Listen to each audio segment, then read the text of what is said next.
ॐ अज्ञानतिमिरान्धस्य ज्ञानञ्जनशलाकया चक्षुरुन्मिलितं येन तस्मै श्रीगुरुवे नमः।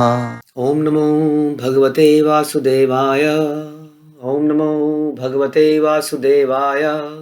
ॐ नमो भगवते वासुदेवाय।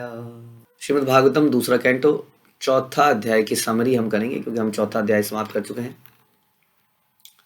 तो चौथा अध्याय काफ़ी छोटा अध्याय था हमारा। इसमें लगभग 25 श्लोक थे, 25 श्लोक थे। और इसमें मेनली हमने सुना कि किस प्रकार से सूत गोस्वामी बताते हैं कि आगे क्या होता है।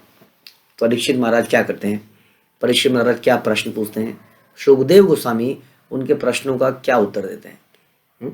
तो ये हम इस अध्याय में सुनेंगे। और श्लोक संख्या 1 से 4 तक सूत गोस्वामी बताते हैं परीक्षित महाराज के बारे में कि परीक्षित महाराज ने अब तक जो सुना कृष्ण के विषय में, विराट पुरुष के विषय में शुकदेव गोस्वामी से, इसको सुनकर परीक्षित महाराज ने अपना अपने मन को कृष्ण पे फोकस किया। और उसके बाद जैसे उन्होंने मन को कृष्ण पे फोकस किया, उनकी जो अटैचमेंट थी इस शरीर से, पत्नी से, पति से या बच्चों से, उनके लिए तो पत्नी से, बच्चों से, अपने राज्य से, अपनी प्रजा से, जो भी चीज़ें थी उससे वो अटैचमेंट खत्म हो गई। ध्यान रखिए, अटैचमेंट खत्म होने का मतलब ये नहीं कि आदमी काम छोड़ दे। अटैचमेंट मतलब उसकी अटैचमेंट खत्म हो गई है, इल्यूजन खत्म हो गया है। एज ए ड्यूटी वो करता रहता है काम को, क्योंकि वो भगवान की प्रसन्नता के लिए कार्य करता है, जीता है। लेकिन अटैचमेंट खत्म कर देता है, क्योंकि अटैचमेंट हमसे गलत काम कराती है। जो शास्त्रों के विरुद्ध है, गुरु की आज्ञा के विरुद्ध है, वो काम भी हम कर देते हैं बिकॉज हम अटैच्ड हैं किसी चीज़ से, किसी व्यक्ति से। तो उनकी सारी अटैचमेंट खत्म हो गई। और तीसरे श्लोक में और चौथे में हमने सुना कि इस प्रकार उन्होंने सब कुछ, हर चीज़ से अपनी मन को हटा दिया, त्याग दिया। इवन धर्म, अर्थ, काम, मोक्ष को भी त्याग दिया, जो पुरुषार्थ हम सुनते हैं संसार में, क्योंकि ये सारी चीज़ें भी भोग के ऊपर आधारित हैं। शुद्ध भक्ति वास्तव में धर्म, अर्थ, काम, मोक्ष इन चीज़ों पे बिल्कुल डिपेंड नहीं करती। शुद्ध भक्ति में अन्य अभिलाषिता शून्यम, उसमें व्यक्ति अपना भला भी नहीं चाहता है, वो केवल सेवा मांगता है, भगवान की सेवा। तो ये था परीक्षित महाराज का स्टेटस पहले से चौथे श्लोक में। 5वें से 10वें श्लोक में परीक्षित महाराज अब फर्दर प्रश्न पूछते हैं, यानी कि इतना प्रसन्नचित होकर भी, जब उनका मन सारी चीज़ों से हट चुका है, अभी भी उन्होंने प्रश्न पूछना बंद नहीं किया है, क्योंकि कृष्ण का विषय ऐसा है कि उसमें व्यक्ति हमेशा और तृप्ति पर चाहता है, और उसको तृप्ति उसकी बढ़ती चली जाती है। इसलिए कहते हैं कि ब्रह्मभूता प्रसन्नात्मना सोचती न कांक्षति समेषु सर्वभूतेषु मद्भक्ति लभते परम। उसके बाद में जब वो ब्रह्म स्थिति में आ जाता है,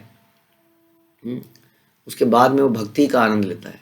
ऐसा नहीं है ब्रह्म स्थिति लास्ट स्थिति है। हम जानते हैं ब्रह्म, परमात्मा और भगवान।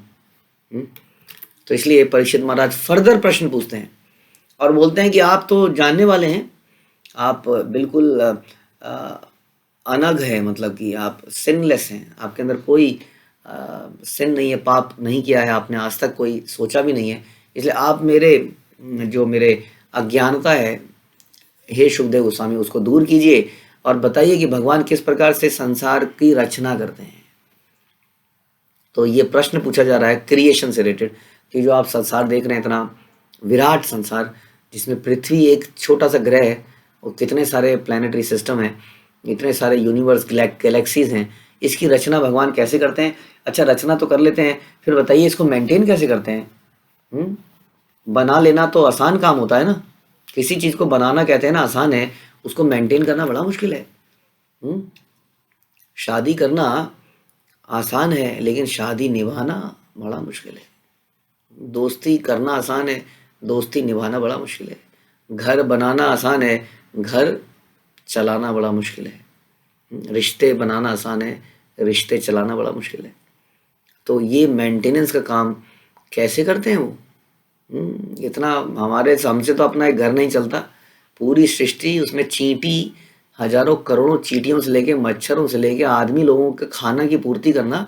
सोचिए डेली बेसिस पे हमने कहीं नहीं देखा कि अरे 1 करोड़ चींटियां मर गई आज, 10 करोड़ मछलियां मर गई खाने के अभाव में। हाँ, संसार के सारे हाथी मर गए, इतना खाते हैं वो। कभी सुनाई नहीं देता, सबको सारा सप्लाई मिल रहा है, कहाँ से करते हैं, कैसे करते हैं? तो ये पूछते हैं परीक्षित महाराज, कैसे? और फिर अच्छा ये बताइए, इतनी बड़ी सृष्टि को डिस्ट्रॉय कैसे कर देते हैं? कितना मुश्किल है। आदमी अपनी चीज़ों से इतना आसक्त हो जाता है, कैसे वो अपनी ही चीज़ों को समाप्त कर सकता है? कैसे वो कर लेते हैं ये काम? तो ये पूछते हैं, क्योंकि भगवान की जो क्रियाएं हैं वो बड़ी अचिंत्य हैं। और हाँ, उसके बारे में बताइए। हाँ, उस पुरुष के बारे में बताइए, पूछते हैं, जो कि तीनों गुणों को धारण करता है। हाँ, सतोगुण, रजोगुण, तमोगुण को धारण करके संसार में क्रिएशन, मेंटेनेंस एंड डिस्ट्रक्शन करता है। क्योंकि आप जो हैं इन सभी तथ्यों के ऊपर एक्सपर्ट हैं, आप भगवान के बहुत ही अच्छे भक्त हैं, आपने कृष्ण को रियलाइज किया है, इसलिए आप मेरे इन डाउट्स को दूर कीजिए। तो 10वें श्लोक तक ये प्रश्न, 5वें से 10वें में ये प्रश्न पूछे जाते हैं। 11 से 25 में सुखदेव गोस्वामी जवाब देते हैं। अब जवाब में वो सीधे आंसर नहीं करते हैं, क्योंकि यहाँ पर हर व्यक्ति, प्रश्न पूछने वाला भी कृष्ण के प्रेम में पागल है और बताने वाला भी बिल्कुल मदमत्त है कृष्ण के लिए। इसलिए वो जैसे ही कृष्ण का नाम आता है तो कृष्ण का गुणगान पहले करने लगता है, फिर बताता है अरे हो गया, प्रश्न का उत्तर भी तो बताइए।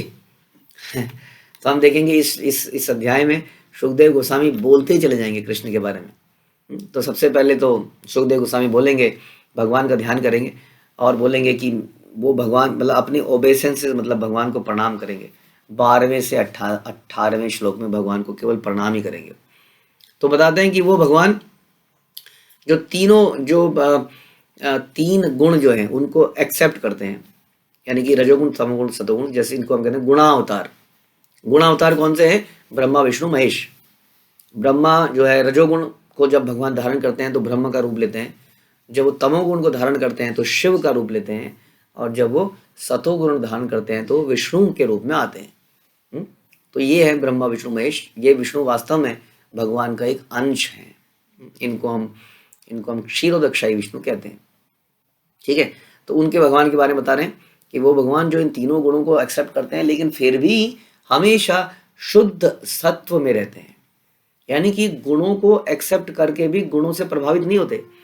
हम लोग गुणों से प्रभावित हो जाते हैं। जीवात्मा बद्ध जीव माना जाता है। बद्ध जीव मतलब वन इज बाउंड, बंधा हुआ। हम किससे बंधे हैं? गुणों से बंधे हैं। हम किसी सरफिरे के आदमी साथ में रहते हैं जो थोड़ी थोड़ी देर में छुंग छांग छुंग, कोई कुंफू कुश्ती करने वाला हमारे सामने आ जाता है, थोड़ी देर में हमारे भी बाहें फड़कपड़ाने लगती हैं। इन्फ्लुएंस इतनी जल्दी, 15 मिनट उसके साथ रहते हैं तो हमारा दिमाग बिल्कुल वैसे हो जाता है। और 15 मिनट किसी एकदम शांत व्यक्ति के साथ रहते हैं तो हम भी शांत हो जाते हैं, हम इन्फ्लुएंस हो जाते हैं। कृष्णा जो है कभी किसी गुण से इन्फ्लुएंस नहीं होते हैं, वो हमेशा शुद्ध सत्व में रहते हैं। ऑल्दो इन गुणों के बीच में रहते हैं, इन गुणों को धारण करते हैं संसार के रचना के लिए, उनको बनाए रखने के लिए, उसको विनाश करने के लिए, फिर भी वो शुद्ध सत्व में रहते हैं। और वो भगवान जो सारी मेटीरियल एंड स्पिरिचुअल वस्तुओं के भोक्ता हैं, और उनके पास ऐसी ऑपुलेंसेस हैं जो किसी के पास नहीं है। उन ऑल ऑस्पिशियस लॉर्ड कृष्णा को वो प्रणाम करते हैं, जिनका गुणगान करना, जिनको स्मरण करना, उनको याद करना, उनकी वर्शिप करना, उनकी यानी पूजा इत्यादि करना, उनके बारे में सुनना तुरंत हमारे हृदय को शुद्ध कर देता है। तो उन भगवान के बारे में बता रहे हैं, वो भगवान जो ज्ञानी लोग उनके चरणों में जब शरण ग्रहण करते हैं, बहुनाम जन्मनाम अंते ज्ञानवाम माम प्रपद्यन्ते।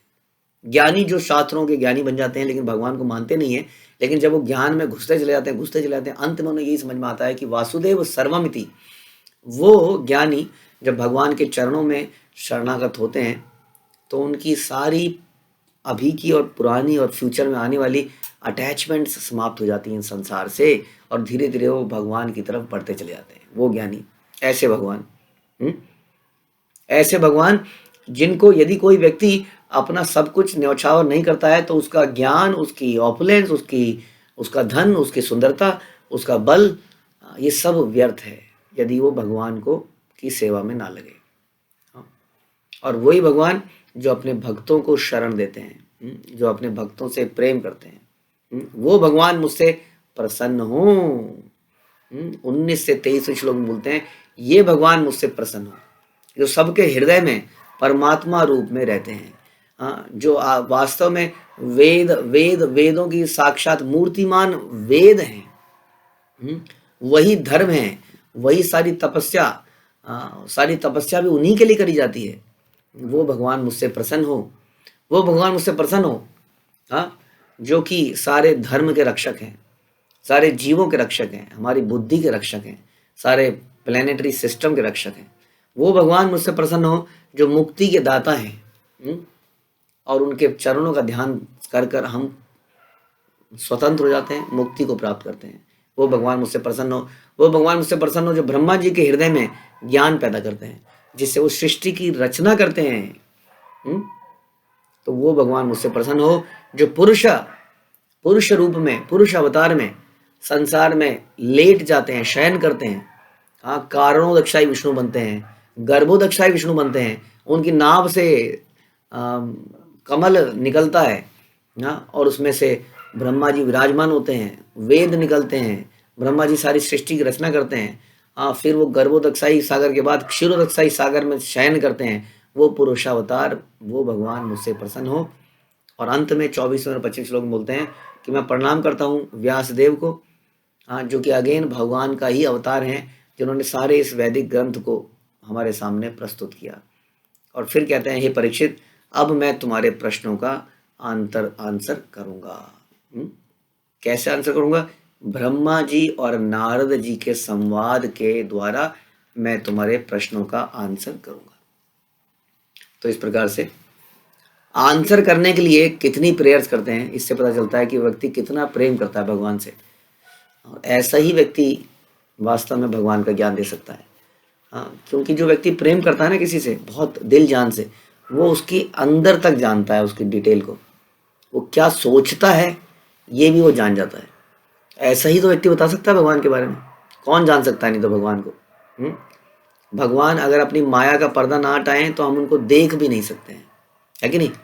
जैसे सूर्य को देखिए, अब सूर्य क्या है? सूर्य भगवान की एक छोटी सी शक्ति है। हम सूर्य को भी देखते हैं तो कितनी मुश्किल है देखना उसको, इतनी करोड़ों माइल्स दूर से हम देख रहे हैं, हम देख नहीं पा रहे हैं। अब सोचिए भगवान को कैसे देखेंगे।